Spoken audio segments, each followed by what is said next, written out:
जय हिंद दोस्तों, स्वागत है एक बार फिर से आप सभी लोगों का हमारे YouTube चैनल परीक्षा तक स्टडी पर।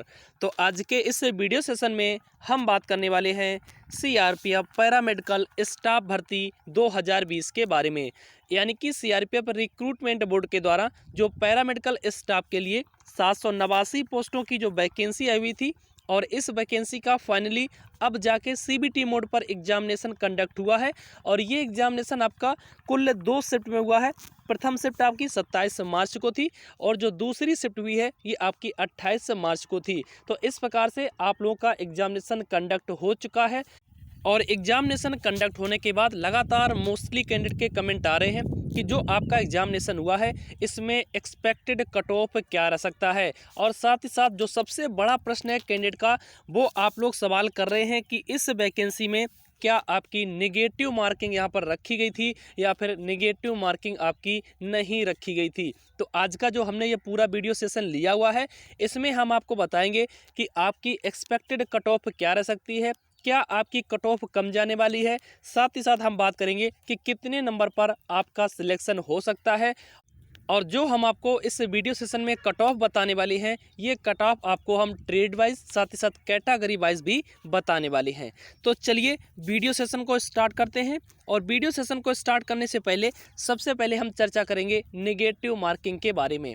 तो नेगेटिव मार्किंग की अगर बात की जाए तो इस एग्ज़ाम में आपकी नेगेटिव मार्किंग यहाँ पर रखी गई थी। जिन भी कैंडिडेट ने यहाँ पर इंस्ट्रक्शन जो थे वो सही से फॉलो किए हैं, सही से रीड आउट किए हैं, उन कैंडिडेट ने बताया हुआ है। पर्सनली कैंडिडेट हमसे जुड़े हुए हैं और उन्होंने भी इस एग्ज़ाम को दिया है। उन सभी कैंडिडेट ने बताया हुआ है कि इस एग्ज़ाम में आपकी नेगेटिव मार्किंग रखी गई थी। लेकिन कुछ कैंडिडेट के अभी पिछले वीडियो में कमेंट आ रहे थे जिसको हमने अभी रीड आउट किया हुआ है। कैंडिडेट बोल रहे हैं कि वहाँ पर लिखा हुआ था कि 0 मार्किंग। तो आप लोगों ने ध्यान से रीड आउट नहीं किया होगा। वहाँ पर इंस्ट्रक्शन में लिखा गया था कि अगर आप कोई भी प्रश्न करते हैं और आपका प्रश्न सही होता है तो उसके लिए आपको 1 अंक दिया जाएगा, और अगर आप उस प्रश्न को छोड़ देते हैं तब आपको वहाँ पर 0 अंक मिलेगा। कुछ इस प्रकार से इंस्ट्रक्शन वहाँ पर लिखा हुआ था। लेकिन थोड़ा सा अगर आप स्क्रॉल करते तो शायद है कि लास्ट से सेकेंड या थर्ड रो में लिखा हुआ था कि इस एग्ज़ाम में आपका 1/4 का माइनस मार्किंग रखा गया है, यानी 0.25 माइनस मार्किंग रखा गया है। तो जिन भी कैंडिडेट ने सारे इंस्ट्रक्शन रीड आउट किए हुए थे उन सभी कैंडिडेट ने बताया हुआ है कि इस एग्ज़ाम में माइनस मार्किंग रखी गई थी। तो ये रही बात माइनस मार्किंग की। अब हम बात कर लेते हैं एग्ज़ाम रिव्यू के बारे में। इसके बाद में हम आपको बताएंगे कि आपका एक्सपेक्टेड कट ऑफ क्या रह सकता है। तो यहाँ पर देख सकते हैं सीआरपीएफ पैरामेडिकल स्टाफ भर्ती 2020 सीबीटी एग्ज़ाम रिव्यू, यानी कि कंप्यूटर बेस्ड जो टेस्ट अभी आपका हुआ है ये एग्ज़ाम रिव्यू कैसा रहा, कौन सा सेक्शन किस प्रकार से यहाँ पर रहा है, इसके बारे में बात कर लेते हैं। तो यहाँ पर देख सकते हैं हिंदी है, मैथ है, जीए है और रीजनिंग है। यही 4 सेक्शन आपके एग्ज़ाम में आए हुए थे। सबसे पहले हिंदी की बात कर लेते हैं। तो हिंदी के जो क्वेश्चन आप लोगों के आए हुए थे ये क्वेश्चन आपके मॉडरेट टू हार्ड लेवल पर रखे गए थे। चूँकि 10 से 12 क्वेश्चन ऐसे थे जो कुछ उसमें प्रश्न करने के बाद बन रहे थे, लेकिन कुछ क्वेश्चन ऐसे थे जिसमें हमें प्रॉब्लम क्रिएट हो रही थी। तो ओवरऑल कहेंगे तो हिंदी का जो आपका प्रश्न पत्र था, जो आपका यहाँ पर सेक्शन था, वो आपका मॉडरेट टू हार्ड वहाँ पर रखा गया था। इसके बाद मैथ्स की बात कर लें तो सबसे ज़्यादा जो कैंडिडेट परेशान हुए हैं, सबसे ज़्यादा जो प्रश्नों ने उलझाया हुआ था वो थे मैथ्स के प्रश्न। मैथ्स के जो प्रश्न आपके आए हुए थे ये आपके टोटली हार्ड लेवल पर रखे गए थे। साथ ही साथ आपके टाइम टेकिंग सवाल यहाँ पर ज़्यादा थे। यानी कि मैथ्स के जितने भी प्रश्न आपके थे उन सारे के सारे प्रश्नों में थोड़ा सा समय ज़्यादा लग रहा था। तो ओवरऑल मैथ्स की अगर बात कर लें तो आपका हार्ड लेवल था और टाइम टेकिंग यहाँ पर लेवल रखा गया था। इसके बाद जीए की बात कर लेते हैं। तो जीए के प्रश्न आपके काफ़ी ज़्यादा जो रखे गए थे वो भूगोल से लिए गए थे, और जो करंट अफेयर्स के भी 2-3 क्वेश्चन थे, साथ ही साथ हिस्ट्री के जो भी क्वेश्चन थे वो सारे के सारे आपके मॉडरेट टू हार्ड लेवल पर रखे गए थे। तो इसीलिए अगर ओवरऑल क्वेश्चन की बात कर लें आपके जीए वाले पोर्शन की, तो ये आपके मॉडरेट टू हार्ड लेवल पर ये भी रखे गए थे। इसके बाद अब रीजनिंग की बात कर लेते हैं। तो रीजनिंग के जो प्रश्न थे कुछ आपके इजी रखे गए थे, साथ ही साथ कुछ क्वेश्चन आपके मॉडरेट थे, और इसके बाद कम से कम 4 से 5 क्वेश्चन ऐसे थे जो हार्ड लेवल पर रखे गए थे। अगर हम ओवरऑल रीजनिंग की बात कर लें प्रश्नों की, तो ये आपका जो सेक्शन रहा है ये आपका इजी टू मॉडरेट का इसको हम कह सकते हैं। ठीक है, तो इस प्रकार से आपका जो एग्ज़ाम का रिव्यू है वो हमने यहाँ पर आपको दे दिया है कि किस प्रकार से आपका एग्जामिनेशन हुआ है, कौन सा सेक्शन आपका किस प्रकार से आपका रहा है। ठीक है, चलिए इसके बाद अब हम बात कर लेते हैं कि कट ऑफ आपका कम क्यों जा सकता है। तो कट ऑफ कम जाने के कारण हमने यहाँ पर बता रखे हैं, जो कि आप लोग यहाँ से देख सकते हैं। सबसे जो बड़ा कारण है कट ऑफ कम जाने का वो है एग्ज़ाम लेवल का।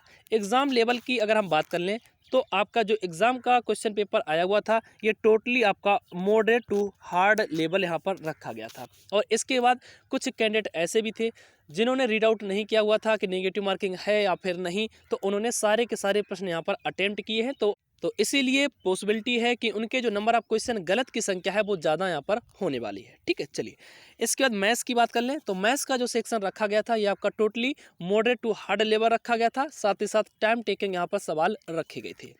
वहीं जीए की बात कर लें तो जीए के भी जो प्रश्न आए हुए थे वो आपके भूगोल से ज़्यादा लिए गए थे, साथ ही साथ और भी जो भी प्रश्न थे वो आपके सारे के सारे मॉडरेट टू हार्ड लेवल पर रखे गए थे। ठीक है, तो ये रही बात आपके कट ऑफ कम जाने की, लेकिन इतना कट ऑफ कम भी नहीं जाएगा क्योंकि जो आपका पूरा का पूरा प्रश्न पत्र था इसके लिए आपको 2 घंटे का समय दिया गया था।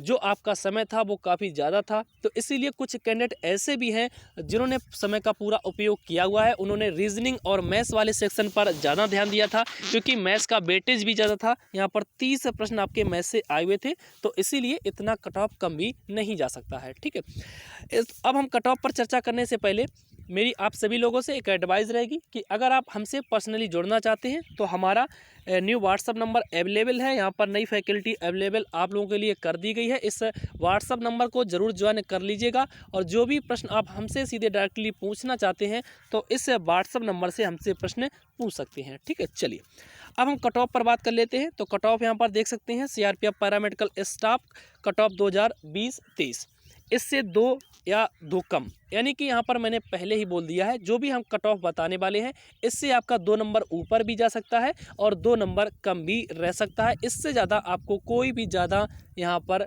बदलाव देखने को नहीं मिलेगा, सेम आपकी यही कट ऑफ रहने वाली है। ठीक है, यहाँ पर देख सकते हैं ट्रेड है, यहाँ पर कैटेगरी वाइज यहाँ पर हमने जो कट ऑफ है वो डिवाइड किया हुआ है। यहाँ पर पोस्ट कुक है और यहाँ पर सफाई कर्मचारी, और हम यहाँ पर जो आपको कट ऑफ बताएंगे ये आपकी कुक ट्रेड की साथ ही साथ सफाई कर्मचारी की ट्रेड की ही कट ऑफ बताने वाले हैं, क्योंकि जो मोस्टली कैंडिडेट हमसे जुड़े हुए हैं वो कैंडिडेट इसी ट्रेड से उन्होंने फॉर्म अप्लाई किया हुआ है। ठीक है, सबसे पहले कुक ट्रेड की बात कर लेते हैं।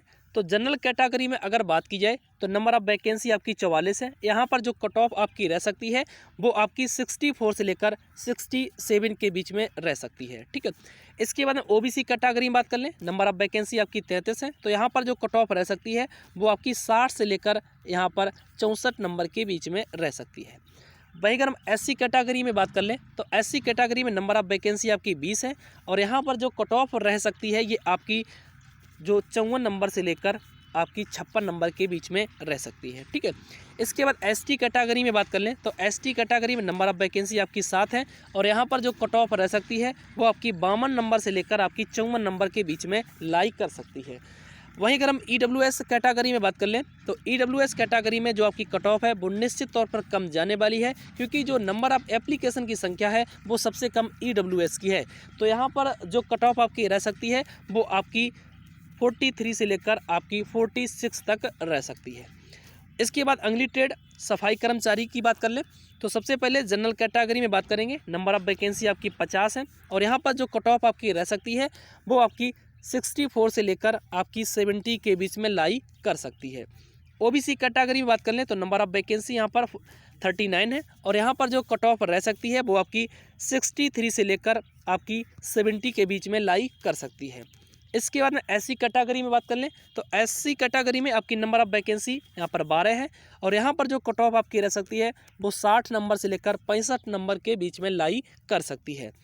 इसके बाद में एसटी कैटेगरी में बात कर लें तो नंबर ऑफ वैकेंसी आपकी 8 है और यहाँ पर जो कट ऑफ आपकी रह सकती है वो यहाँ पर 57 नंबर से लेकर आपकी 62 नंबर के बीच में रह सकती है।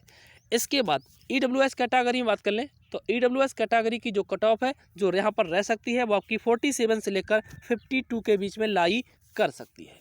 तो कुछ इसी प्रकार से आपकी जो कट ऑफ है वो यहाँ पर रहने वाली है, क्योंकि हमने काफ़ी डाटा एनालाइज करने के बाद ये कट ऑफ आपको एक्सपेक्टेड दे रखी है।